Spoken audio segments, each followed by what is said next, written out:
Glória a Deus, graça e paz em nome de Jesus. Você está presente aí em mais uma aula abençoada de merismos. Merismos é essa matéria que fala sobre a divisão da alma e do espírito. Essa matéria aí nós estamos na terceira aula, primeira parte da terceira aula dessa matéria abençoada que começamos aí essa semana para a honra e glória do Senhor, né? A palavra de Deus é muito rica. A palavra de Deus é cheia de linguagem subliminar, cheia de mensagem oculta que precisamos entender. Só aquele que busca, que medita na verdade da palavra é que vai ter então esse entendimento, né? A explanação, a exposição da tua palavra dá luz e dá entendimento aos simples, né? Então precisamos buscar essa verdade dessa palavra.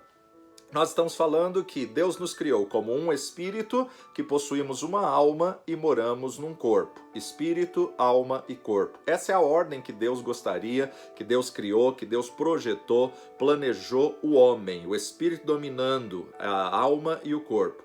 Aí, quando Adão pecou, então inverteu essa ordem, o espírito morreu, se afastou, né, do ser humano, e então aí Deus não pôde mais falar, porque o espírito está afastado. E aí então a gente observa o quê?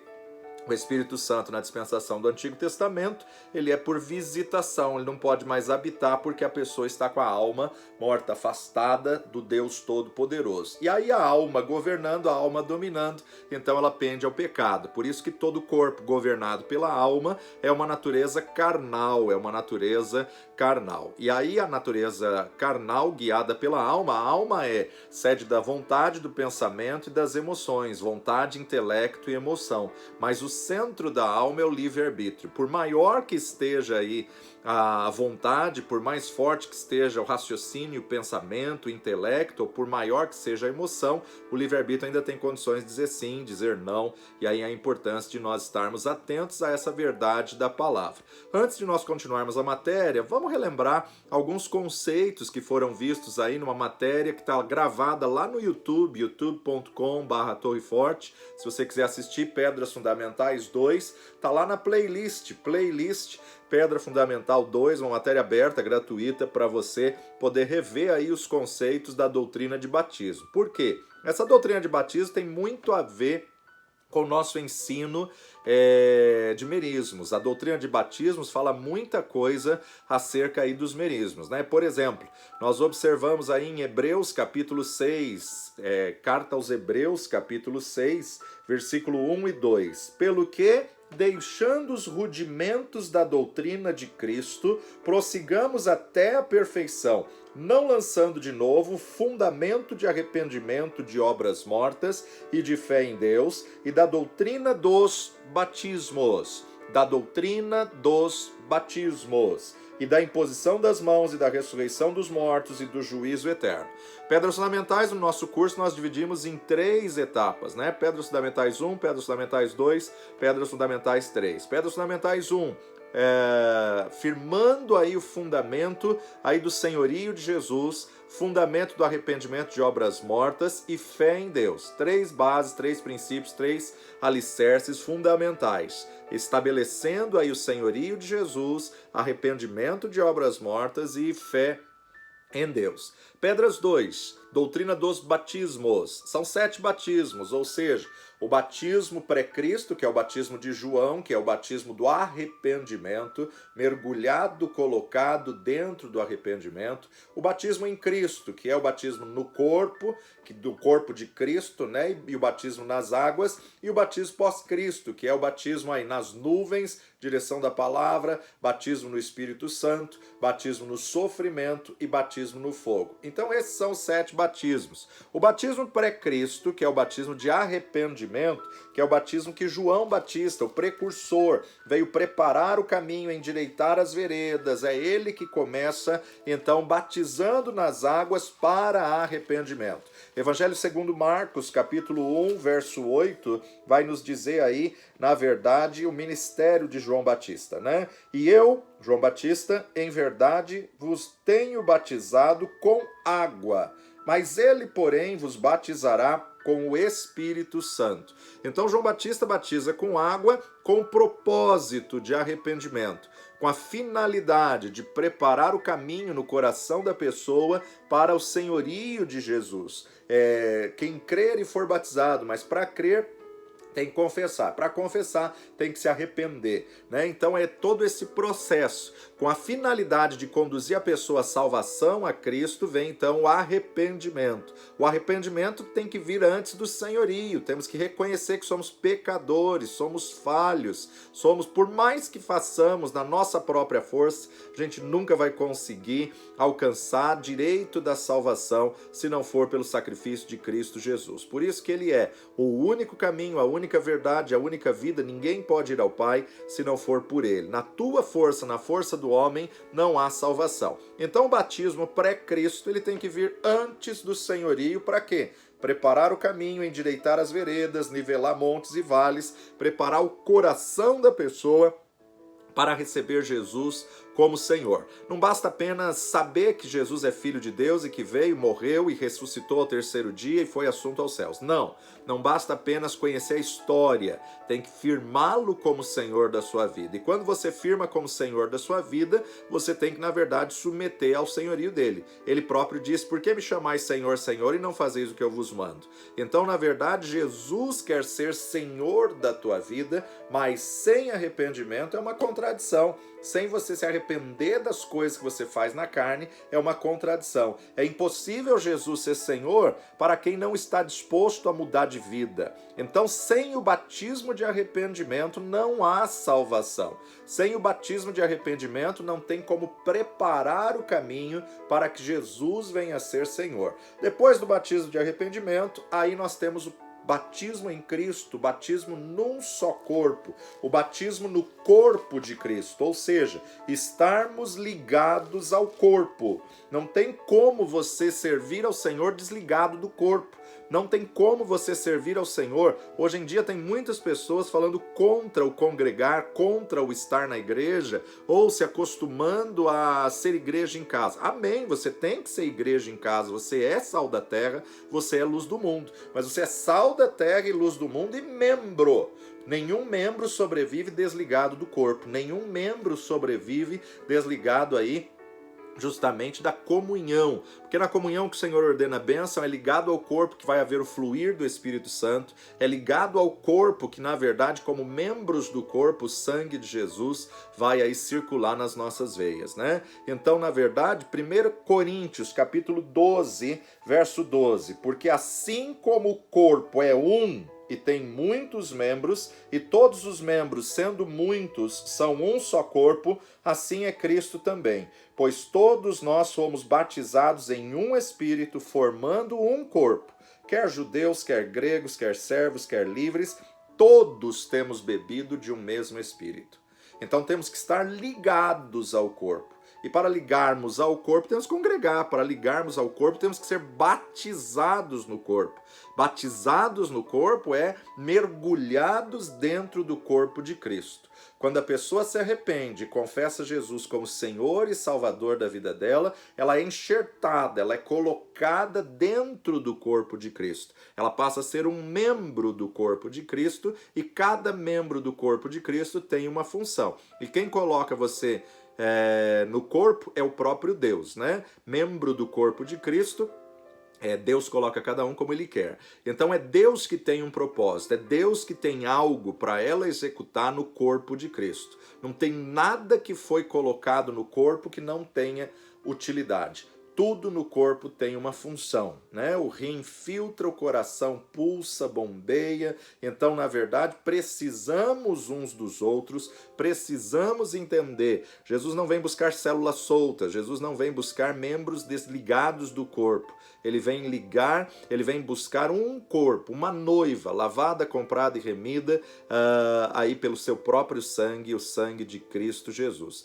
Não tem nenhum membro do corpo que não preste, que não tenha função, que não tenha utilidade, né? Deus colocou cada um no corpo como Ele quis, e aí então nós entendemos a necessidade do corpo, temos que estar batizados, mergulhados dentro do corpo de Cristo. Então, o batismo de arrependimento e o batismo no corpo te levam ao reino. O batismo de arrependimento e o batismo no corpo seria aqueles que estão no átrio, aqueles que estão justamente com as peças de sacrifício do átrio que apontam para a salvação. Sem esses dois batismos, a pessoa não é salva. Sem esses dois batismos, a pessoa não faz parte do reino de Deus. Só depois de passar pelo batismo de arrependimento e estar ligada no corpo é que ela vai ter Jesus como Senhor e Salvador. Só depois que ela tratar a questão do coração, né, a saber se com a tua boca confessares, mas com o coração crerem. Só se tratar a questão do coração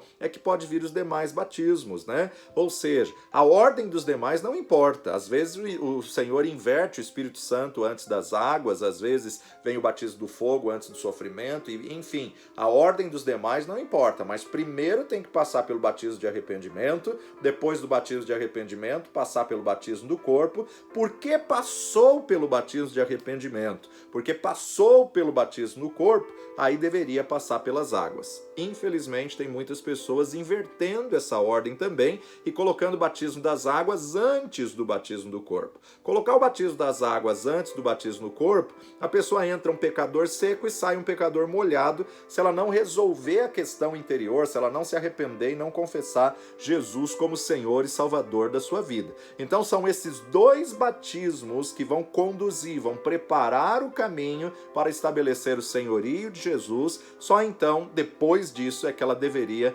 passar pelas águas. A pessoa não é salva porque ela passou pelas águas. Na verdade, as águas é apenas uma demonstração do que aconteceu no interior, é apenas uma profissão pública de fé daquilo que aconteceu no interior da vida dela. Então ela passa pelo batismo nas águas porque ela creu que Jesus Cristo é Senhor e se arrependeu dos seus pecados. Então, na verdade, o que na verdade vai preparar o caminho é o batismo no arrependimento, e aí então o batismo no corpo de Cristo. Ela se arrependeu, ela estabeleceu o senhorio, Deus ligou ela ao corpo de Cristo, e porque ela está ligada ao corpo de Cristo, ela tem que declarar, ela tem que fazer uma demonstração pública de fé que ela está estabelecendo Jesus como o único Senhor. E ela tem que largar os pecados, ela tem que largar a idolatria, ela tem que largar as imagens, ela tem que largar aí a senhora, ela tem que largar os seus senhores, ela tem que ter um único Senhor, que é Jesus Cristo, o homem que veio em carne e sangue, morreu e ao terceiro dia ressuscitou. Aí nós definimos então os batismos pós-Cristo, né? Os batismos pós-Cristo vai tratar do batismo nas águas, porque todo cristão que entra para o reino e tem a instrução tem que passar pelas águas. Por quê? Quem crer e for batizado. Agora, as águas salvam? Não. O que salva é o senhorio de Jesus. Mas porque eu tenho ele como Senhor, eu tenho que obedecer às suas ordenanças. E por eu tê-lo como Senhor da minha vida, uma ordenança é passar pelas águas. Então ele próprio deixou na grande comissão, em Mateus capítulo 28, verso 18, e chegando-se Jesus, falou-lhes dizendo: é-me dado todo o poder no céu e na terra. Portanto, ide, ensinai todas as nações, batizando-as em o nome do Pai e do Filho e do Espírito Santo. Veja que o batismo é em o nome do Pai, do Filho e do Espírito Santo. Oração não. Tem muitas pessoas orando em o nome do Pai, em o nome do Filho, em o nome do Espírito Santo. Não. É tudo quanto pedirdes ao Pai em nome de Jesus. A oração é necessário só o nome de Jesus. Agora, o batismo é em o nome do Pai, do Filho e do Espírito Santo. Onde? Nas águas, como demonstração pública de que aceitou Jesus e estabeleceu o senhorio dele na sua vida. Então, tem muitas doutrinas por aí que diz que o batismo nas águas é o que salva. Não, isso não é verdade, tá? Porque tem muitas seitas, tem muitos segmentos aí não cristãos que também passam pelas águas e nem por isso estão salvos. Não é o batismo nas águas que salva. Não coloque a salvação nas águas, porque a água não tem nenhum poder místico, não tem nada ali que possa salvar, que possa dar vida eterna. Não, o batismo nas águas é apenas uma demonstração do que aconteceu no interior. E o que tem que acontecer no interior? Se arrepender dos seus pecados e confessar Jesus Cristo. Quando Pedro se levanta depois da unção do Espírito Santo em Pentecostes, as pessoas perguntam: e agora o que faremos? Agora se arrependam dos seus pecados, confessem Jesus e sejam batizados. Então olha a ordem aí, né? Se arrependam dos seus pecados, isso aí na verdade é uma decisão consciente, se arrependa dos seus pecados, confesse Jesus e passe pelas águas. Por quê? A água em si não salva ninguém, quem salva é Jesus. E o que nos dá direito a essa salvação é recebê-lo como nosso Senhor, aceitar o sacrifício dele por nós na cruz do Calvário. É o sangue dele, o sangue puro, o sangue imaculado, o sangue perfeito, o sangue sem pecado que nos lava das nossos pecados, corrupções, das nossas iniquidades, é o sangue de Cristo Jesus. Então é Jesus que nos salva. Somos salvos não pelo que nós fazemos, mas somos salvos pelo que Ele fez na cruz do Calvário. Então eu preciso preparar o caminho, arrependimento, preciso estar ligado ao corpo de Cristo, para que eu possa, então, viver o milagre do Senhor. Então, é uma identificação. O que é o batismo? Batismo, você se identifica com Jesus Cristo, seja na vida, na morte, no sepultamento e na ressurreição. Quando você entra nas águas do batismo, você está representando que você se identificou com Ele. Quando você é mergulhado nas águas, representa que você foi sepultado com Ele. E quando você é erguido, significa que você ressuscitou em novidade de vida. E por que precisa entrar nas águas? Porque é um significado, é um simbolismo de sendo de novo gerados. Você sabe que toda criança, todo feto, ele é gerado numa bolsa d'água da mulher. Na bolsa d'água. Quando a bolsa d'água estoura, a criança vem ao mundo, a criança nasce, a criança vem à vida. Então, na verdade, quando você entra nas águas, está representando um novo nascimento. Porque o que nasce da água, quando a bolsa d'água estoura, é carne. Mas o que nasce do Espírito é vida. Nascer do Espírito, então, é confessar Jesus como Senhor e Salvador da sua vida, aí trazendo uma mudança de vida, trazendo uma vida nova. E tem que se trabalhar a vida dessa pessoa no discipulado. Faz parte da grande comissão, ide ensinai todas as nações,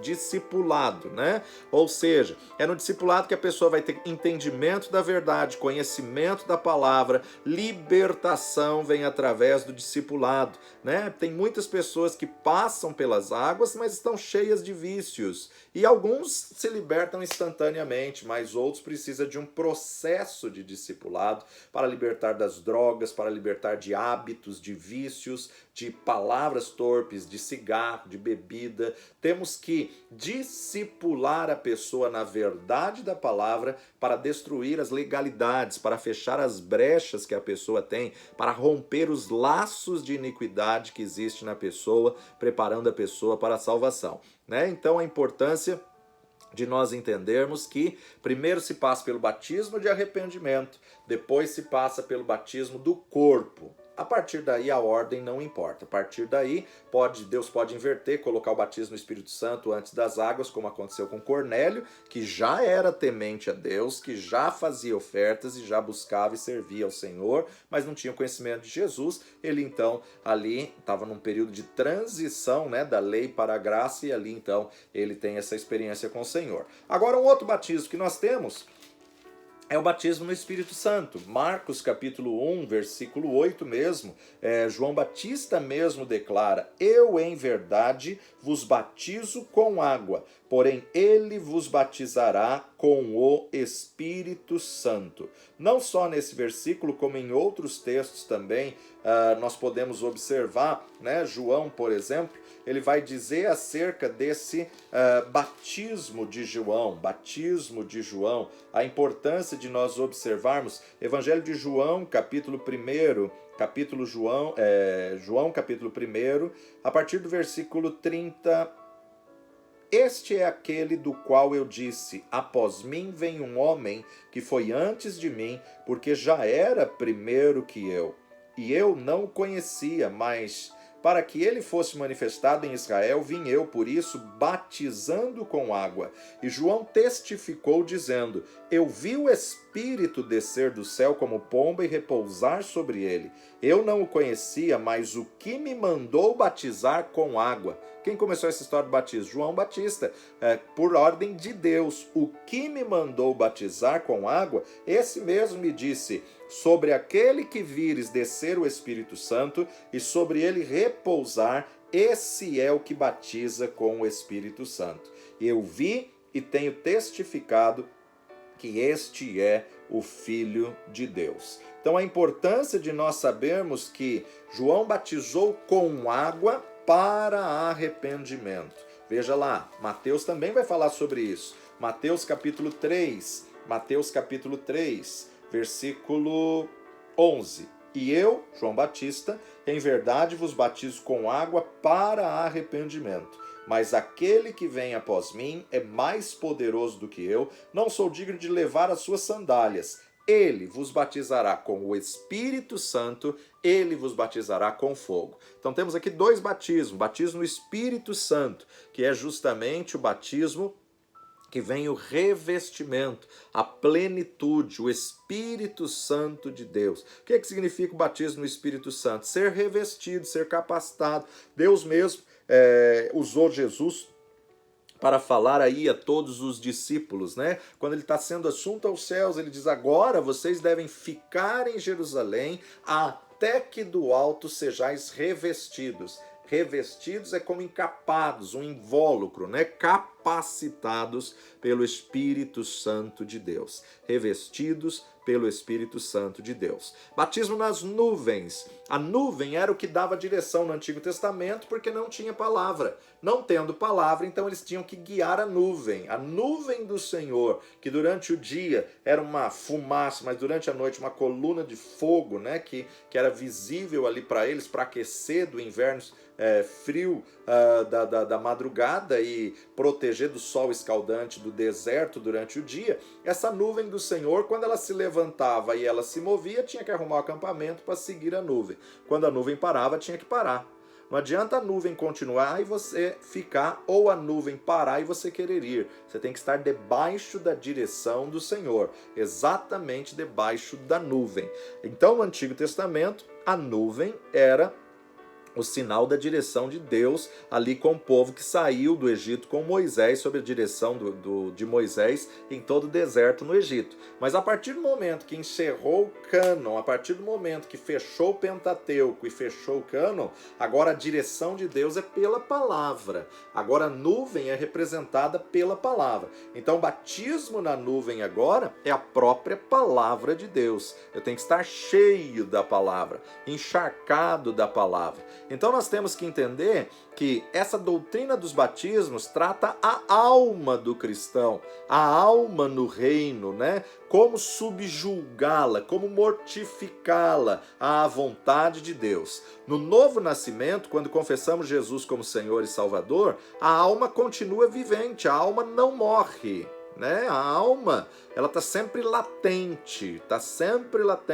Um dos livros muito interessantes de te aconselhar aqui é O Poder Latente da Alma, O Poder Latente da Alma. E os outros livros que eu vou indicar nessa matéria se chama O Homem Espiritual. Volume 1, volume 2, volume 3, traz uma revelação incrível, tremenda, de Watchman Nee, volume 1, volume 2, volume 3, O Homem Espiritual, que dá uma visão muito mais ampla, muito mais completa aí de alma e espírito. Então, no novo nascimento, a alma continua vivente e ela tem que ser subjugada, ela tem que ser mortificada.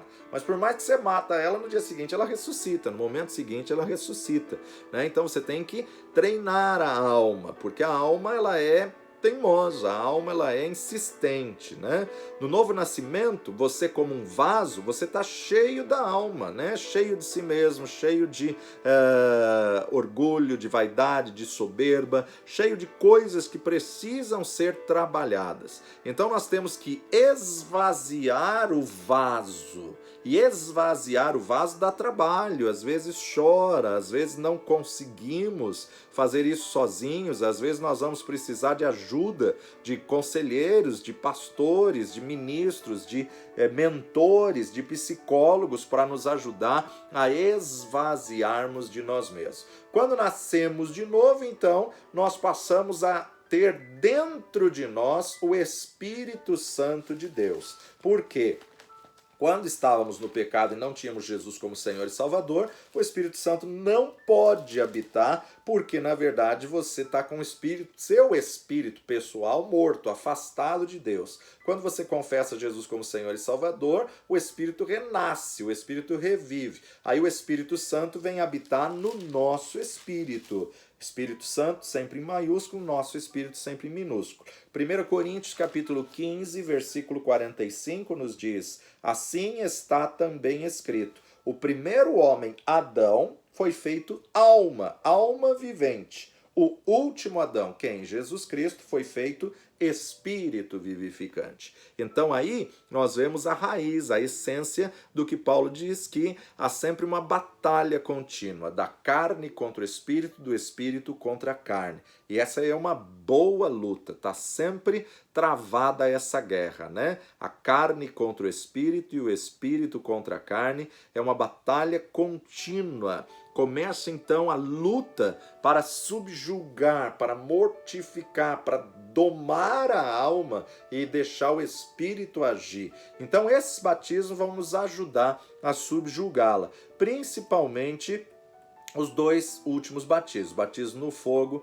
e o batismo no sofrimento. Agora, através de merismos, esses dois batismos que nós vamos falar agora, é onde nós vamos nos alinhar, é onde nós vamos ser lapidados, onde nós vamos ser plainados, aonde nós vamos sofrer alguns ajustes, né? Na minha alma, a alma onde eu vou ter que tratar o hábito, comportamento, libertação dos vícios, novos conceitos, ressignificar algumas coisas, né? Então agora vem dois batismos que a alma não quer passar. A alma não quer passar pelo fogo, a alma não quer passar pelo sofrimento. Agora o fogo faz o quê? Ele vai juntar toda a palha no celeiro e vai jogar num fogo inextinguível. O fogo vai queimar tudo que desagrada a Deus. Então fogo vai tratar de pecado, fogo vai tratar de impurezas, fogo vai tratar de coisas que desagradam ao Senhor. Fogo vai queimar as obras mortas, vai queimar as obras da carne. O fogo vai pressionar a alma, e a hora que você joga a alma no fogo, ela grita, ela não quer, dói, arde, né? Largar o pecado, largar os prazeres da carne, a alma não quer. Mas, na verdade, nós observamos que é necessário. E quem vos batiza com fogo? O mesmo que batiza com o Espírito Santo, o próprio Senhor Jesus Cristo. João Batista, precursor, que veio preparar o caminho na unção de Elias, ele veio e ele diz: eu em verdade vos batizo com água para arrependimento. Mas após mim vem um que é mais poderoso do que eu, ele vos batizará com o Espírito Santo e com fogo. Quem batiza com o Espírito Santo? Jesus. Quem batiza com fogo? Jesus. Como? Ele mesmo tem a pá em sua mão e limpará toda a eira, né? Ele tem a pá em sua mão e limpará toda a eira. A alma não quer passar por pressão, a alma não quer libertação, a alma não quer a liberdade que Cristo pode dar. Vamos lá comigo para Mateus, capítulo 3, Evangelho segundo Mateus, capítulo 3, do versículo 1 a 12, está falando sobre o ministério de João Batista, né? O ministério de João Batista que vem com uma palavra dura, com uma palavra de confrontação. Veja, versículo 7. Vendo ele muitos dos fariseus, dos saduceus, que vinham ao seu batismo no deserto, dizia-lhes: raça de víboras, quem vos ensinou a fugir da ira futura? Produzi, pois, frutos dignos de arrependimento. Não vos presumais de vós mesmos, dizendo: temos por pai a Abraão, porque eu vos digo que mesmo destas pedras Deus pode suscitar filhos a Abraão. Eu também agora, e também agora, está posto machado à raiz das árvores. Toda árvore, pois, que não produz bom fruto, é cortada e lançada no fogo. Aí João Batista fala: e eu em verdade vos batizo com água para arrependimento, mas aquele que vem após mim é mais poderoso do que eu, não sou digno de levar as suas sandálias, ele vos batizará com o Espírito Santo e com fogo. Em sua mão tem a pá e limpará a sua eira, recolherá no celeiro seu trigo e queimará a palha com o fogo que nunca se apagará. Em sua mão tem a pá e limpará a sua eira, recolherá no celeiro seu trigo e queimará a palha como fogo que nunca se apagará. Então ele, o próprio Jesus, tem a pá, limpa a eira e põe no fogo. Então, mesmo no novo nascimento, a nossa alma continua vivente, né? A nossa alma continua sendo alma vivente. Ela não morre na conversão. Então é mais difícil você tratar a alma do que expulsar um demônio. O demônio você expulsa na autoridade do nome de Jesus, ele sai e acabou. A alma você tem que tratar, e esse tratamento da alma muitas vezes vai meses, muitas vezes vai anos, né? Então, o que acontece com o vaso quando acaba de se converter? Na verdade, ele está cheio de alma, ele está cheio de mágoa, ressentimento, ódio, rancor, vícios, pecados, iniquidade, ele está cheio de coisas que desagradam ao Senhor.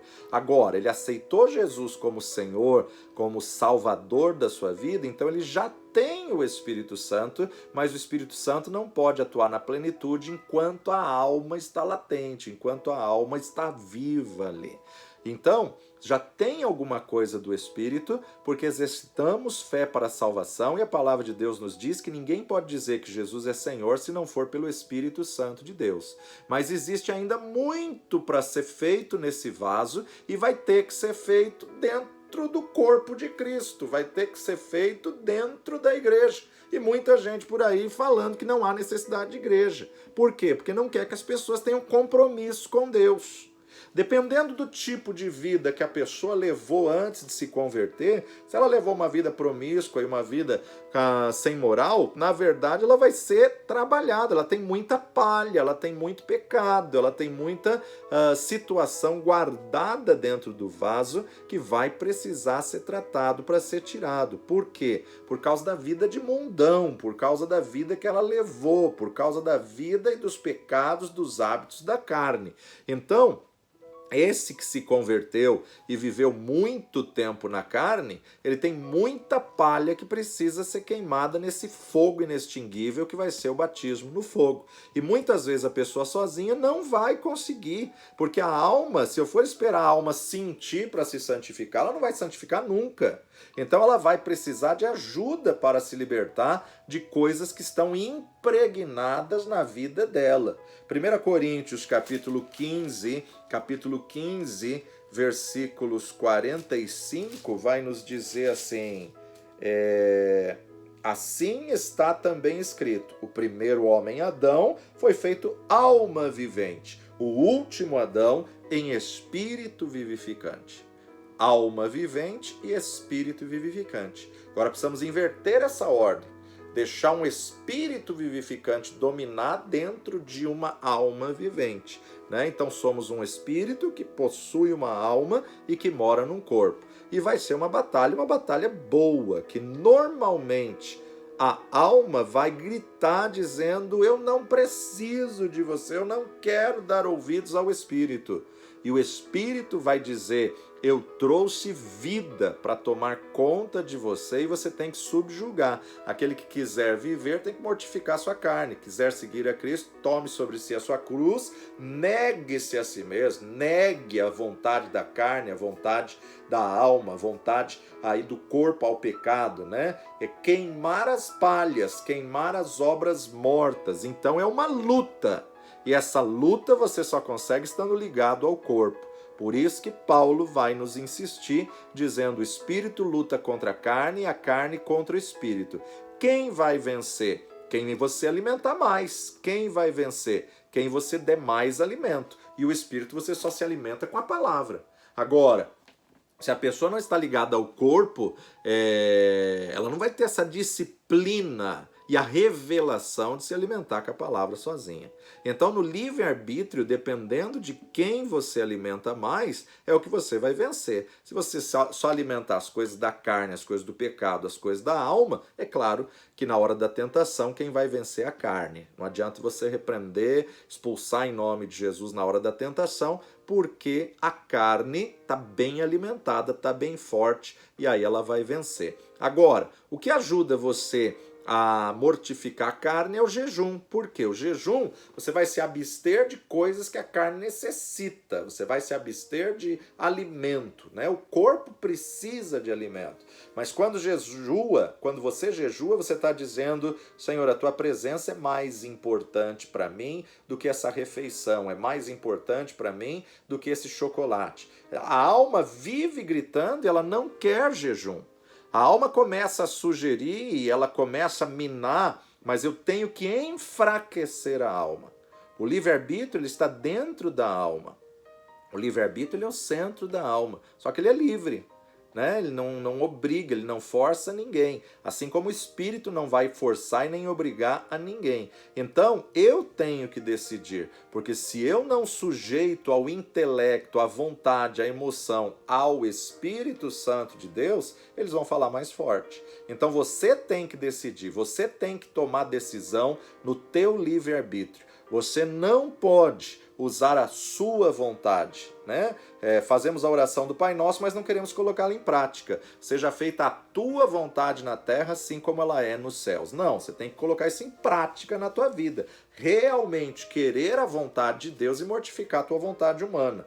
Então é o próprio Jesus que faz o batismo no fogo, é o próprio Jesus que tem a pá em sua mão, que juntará toda a palha, todo o trigo, ele vai separar o trigo da palha, e a palha ele vai queimar num fogo inextinguível, o qual a palavra de Deus nos ensina como batismo no fogo, né? Ele próprio vai queimar aí com fogo inextinguível toda palha, que são as obras da carne na nossa vida. Então o objetivo desse batismo é crucificar, é destruir as obras da carne, porque esta é capaz, a carne ela é capaz de produzir feitos, de produzir obras. Olha só, Gálatas capítulo 5, a partir do verso 16, nos diz assim: digo, porém, andai em espírito e cumprireis a concupiscência, andai em espírito e não cumprireis a concupiscência da carne. Então a carne ela tem uma concupiscência, um desejo, uma vontade. Andai em espírito e não cumprireis a concupiscência da carne. Porque a carne cobiça, luta contra o espírito contra a carne, e esses se opõem um ao outro, para que não façais o que quereis. Mas, se sois guiados pelo Espírito, não estais debaixo da lei. Se sois guiados pelo Espírito, e Espírito aqui em maiúsculo, não está debaixo da lei. Porque as obras da carne, a carne produz feitos, a carne produz obras. Se você é guiado pelo Espírito, você não pode produzir essas obras. Mas as obras da carne são manifestas, as quais são prostituição, impureza, lascívia, idolatria, feitiçarias, inimizades, porfias, emulações, iras, pelejas, dissensões, heresias, invejas, homicídios, bebedices, glutonarias e coisas semelhantes a essas, acerca das quais vos declaro, como já dantes vos disse, os que cometem tais coisas não herdarão o reino dos céus. A palavra de Deus é clara. Quem comete essas obras da carne não vai ter vida eterna. Quem comete essas obras da carne, Jesus ainda não é Senhor. Quem comete essas obras da carne não deixou Jesus no senhorio ainda. Então, quem comete essas obras da carne não herdará o reino dos céus. Isso é muito sério. Nós precisamos mortificar as obras da carne e deixar o Espírito de Deus agir. Os que cometem tais coisas, o quê? Os que cometem prostituição, os que cometem impurezas ou situações sexuais promíscuas, os que cometem lascívia, idolatria, feitiçaria, inimizade, porfias, iras, pelejas, dissensões, heresias, invejas, homicídios, bebedices, glutonarias. Os que cometem tais coisas não herdarão o reino de Deus. Quando o batismo no fogo vem, o fogo não vai queimar a carne, mas ele vai queimar as obras da carne. Porque a carne vai fazer outras obras. Agora, na verdade, ela tem que alinhar, mortificar, colocar o espírito acima e se alinhar ao Espírito de Deus. A alma, a carne, ela não pode ser queimada. A alma, ela não pode ser queimada. Por quê? Porque ela é a tua essência. Ela é justamente a vontade, intelecto e emoções, vontade, razão e pensamento, e emoções, né? Então, na verdade, não tem como queimar a alma, tem que queimar as obras da carne, as obras da carne. O que é carne? Carne é o corpo dirigido pela alma. Então, na verdade, a alma não tem como ser queimada, mas ela pode ser pressionada no batismo do fogo. E aí, depois do batismo no fogo, vem o batismo no sofrimento. O que é o batismo no sofrimento? O batismo no sofrimento não trata da questão do pecado. O pecado foi tratado na questão do fogo. O fogo tratou o pecado, mas o batismo no sofrimento vai tratar em alinhamento. É aquele batismo que Jesus fala, ainda tem um batismo que eu preciso passar e vocês querem passar comigo? Não, Senhor, eu quero sentar uma à direita e outra à esquerda. Ah, se vocês soubessem o que vocês estão falando, vocês não sabem. O batismo do sofrimento é onde eu renuncio à minha vontade. O batismo do sofrimento é o Getsemane. Jesus não teve pecado e ele precisou passar pelo batismo do sofrimento.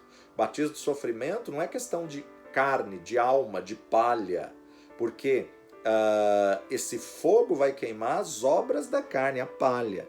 Deus não quer que você faça coisas boas, mas Deus quer que você faça coisas certas. Tem muitas pessoas aí fazendo coisas boas, entre aspas, achando que é aquilo que vai salvar, quando na verdade ela está fazendo coisas contra a vontade de Deus, só para se aparecer, só para demonstrar aí que está fazendo, com a motivação errada. Isso é pecado. Nem sempre as coisas boas são as coisas certas. Eu posso estar fazendo coisas boas com a motivação errada. E isso é um pecado sutil que tem que ser queimado no fogo inextinguível. O fariseu, por exemplo, ele fazia coisas boas. Dava esmolas, dava dízimo, orava nas sinagogas em pé, alto para todo mundo ouvir, jejuava. Então ele fazia coisas boas, mas não com a motivação certa. Tudo aquilo que você faz que é bom com a motivação errada, isso é obra. Isso é, na verdade, obra morta. Então você tem que se arrepender das suas obras mortas. As obras da alma têm que ser queimadas no fogo inextinguível. Por que inextinguível? Porque vez após vez você vai ter que queimar as obras da carne. Vez após vez você vai ter que fazer um autoexame, uma autorreflexão e pedir ao Espírito Santo: tu me sondas e me conheces, vê se há em mim algum caminho mau e guia-me pelo caminho eterno. Vez após vez você vai ter que queimar as obras da carne. A alma você não queima, mas as obras que ela produz, você vai ter que subjugar a vontade de Deus. A alma você pressiona, que é justamente o batismo de sofrimento. As obras da carne precisam ser queimadas, mas o sofrimento precisa pressionar sua alma no Getsemane para você dizer: Senhor, seja feita a tua vontade e não a minha. Vamos para o intervalo, depois do intervalo a gente fala sobre o batismo no sofrimento.